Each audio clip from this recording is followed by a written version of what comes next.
the Spanish Empire was in a state of collapse. It had been attempting to suppress two liberation movements simultaneously for years in Cuba and the Philippines. The political intellectual leadership of these movements was provided by José Martí in Cuba and José Rizal in the Philippines. The first a poet and essayist, the second a novelist of the highest rank. Both lives were tragically truncated. Martí in a military skirmish, Rizal executed by a Spanish firing squad. Cuba and Puerto Rico were the last remaining Spanish possessions in the Americas and among the least developed colonies.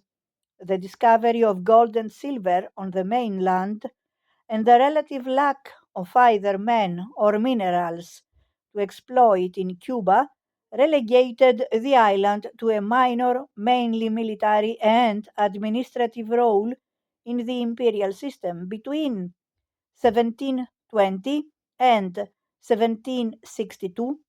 The Cuban economy was so underdeveloped that its entire European trade was carried by an average of only 5 or 6 merchant ships each year.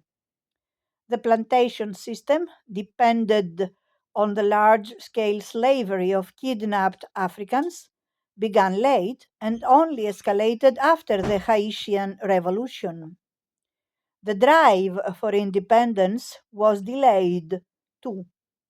By 1825, the whole of the Spanish American mainland had been liberated, but in Cuba, Spanish rule lasted until 1898. In 1895, as Churchill weighed his options, Spain was waging a vicious last ditch assault against the Cuban patriots. Churchill was never slow to exploit an opportunity, and this one was perfect. He obtained leave from his regiment to become a military observer and witness a colonial war firsthand.